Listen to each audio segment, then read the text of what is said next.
this way, there's two types of motivation in life.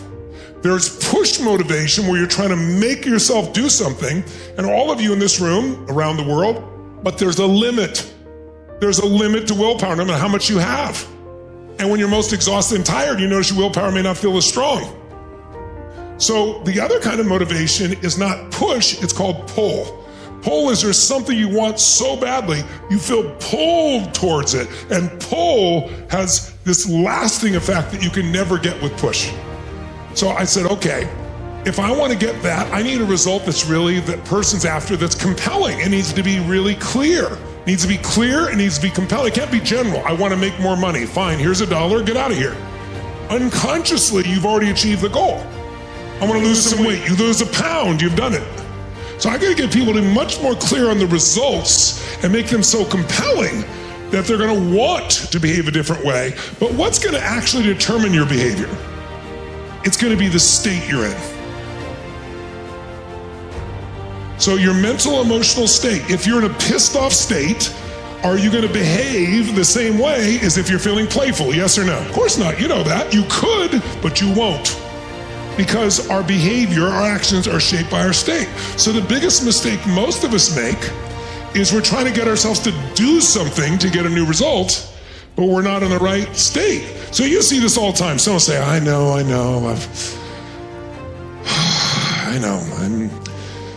need to lose weight. I need to get an exercise program. I need a diet. I'm tired of wearing pants. Is it gonna happen? Not in a million years. Why? You know why? Because they're not in the right state. But have you ever been, how many have been in something where you didn't do it, and got mad at yourself till one day it's like not another day, not another hour, I'm changing this now, and you took massive action. What was that? That was a different state. It would have been a state of resolve. You made it what we call a threshold state. Happens in a relationship. You keep rationalizing, it'll get better, and then one day finally go, it's been painful in the past, the present, the future, I'm out of here. And it changes in an instant when it wouldn't before. Or you've been gaining weight for a while, and one day finally, I'm tired of this. I'm going on a fast for the next 10 days, nothing but water. About noon the first day, you're going, juice is good for you. 2 hours later, salad's good. By the end of the afternoon, burger and fries is not so bad, right? But here's the truth. Which is easier to do, diet or fast? After the first day. First of all, the first day, it's mental. You think it's physical, but it's mental. Maybe the second day, worst case, 2.5 days. By day 3, what happens? What do you feel like on that third day with no food in your system? Yeah, like a massive amount of energy. None of it is tied down with this digestion. None of it is breaking us down anymore. Well, by the way, why is it easier to fast? Because there's no mental negotiation.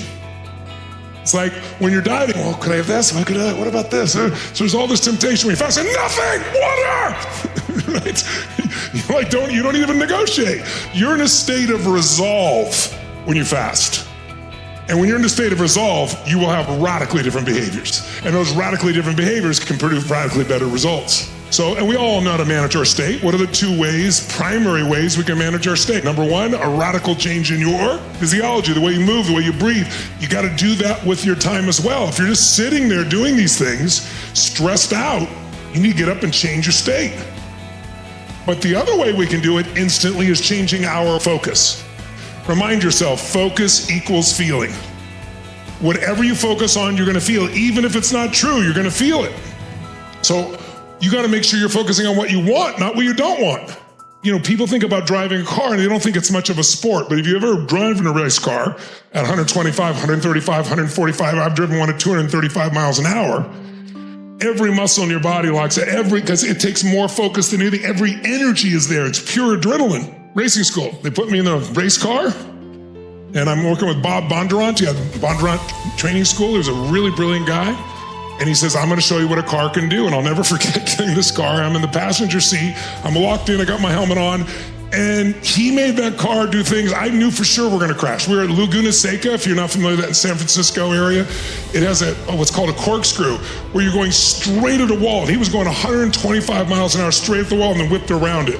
I mean, you know you're gonna die. And you're going so fast and you're just barely feels like missing what's going on, just the edges of what you're gonna hit. And we did the whole thing and he stopped, braked, my heart's beating out of my chest. And he looks at me and goes, and you'll be doing that in 4 days. I'm gonna put you in a spin car.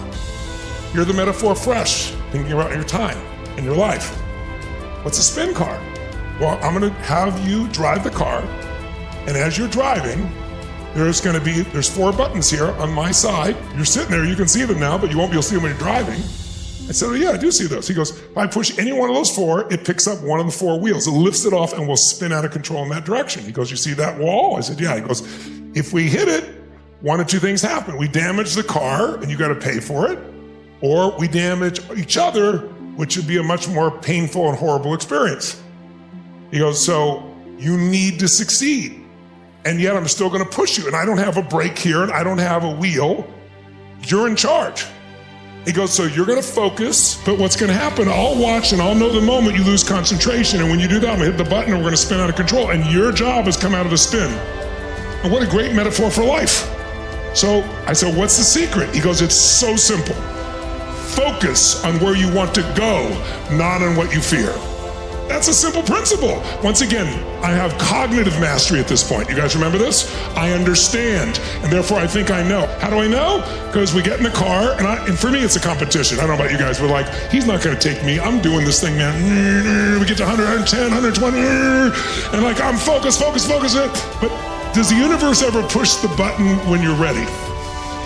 No, it always waits till you're not ready. That's what makes us grow. So I'm like, and you keep going, and there's like, no matter how hard you try, there's a point you'll just lose a little focus. He saw it, pushes the button, we start spinning out of control. So immediately, where does your face go? Where does everybody go? Straight at the wall. That's why, if you've ever heard about a person driving their brand new Porsche down a country road, and there's like 1 telephone pole every quarter of a mile, and they lose control and hit the pole. How in the hell do they hit the pole? Because when losing control, what do? They go, oh, I don't want to hit that.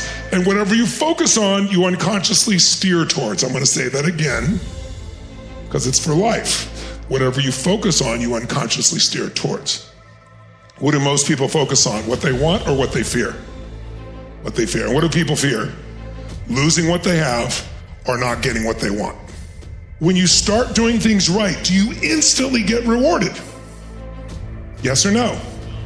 Not usually. There's usually something called lag time, L-A-G, lag time. Because you have so much momentum that even though you're doing the right thing, it doesn't correct instantly. It's like when people go, I've been on a diet for 4 days, I haven't lost any weight. Well, you've been a pig for 40 years, what do you think? And maybe we need to do this a little longer than a couple of days, right? That's what mastery is. What do we have to do? It's the repetition. Oh, it's not enough to understand it. I understood I shouldn't look at the wall. You're gonna understand you shouldn't keep asking yourself, what should I do? But it's your habit for a lifetime. So we gotta break those habits, and it's gonna take repetition, just like a great athlete, to master this part of your life. And so we're gonna give it a weekend, but then you wanna make it a daily practice. And by the way, it's a really easy daily practice. It's mostly a weekly practice and then a little bit each day.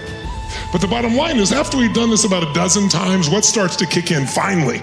Because there's so much emotion while you're learning on this one, high levels of emotion, like information without emotion is barely retained. But information with a lot of emotion and repetition is absolutely retained. And so sure enough, we did it a dozen or so times, and now he pushes the button, and what do? I instantly focus on where I want to go, and I don't look back. Now you still feel it, but keep focusing, and sure enough, it catches. And after a while, you're so rewarded for the new behavior, you not only don't have the pain, you have the pleasure. That now it's just you want to go there. There's no hesitancy, and you develop a new habit. And so now I can do the spin car and go, and then all of a sudden I could go faster, and I could do more. Because everyone, even if you're the best driver in the world, you're gonna go in a spin. You know why? Somebody's car is gonna break up in front of you. There's gonna be an oil spot you can't see. There's gonna be some debris. That's life. So our goal is not that we don't go in a spin. It's not that you don't, one day don't do this well or you drop it out. It's like you get right back on the horse and you do it again and you master it and you master it and you master it until after a while, you'll be that great. But notice the greatest in the world keep practicing what they're already great at. They're practicing 100 million times more than they're actually taking the shot. But that's how they're the best in the world. We want to be the best in the world at managing our lives. Who's with me on this? Say I.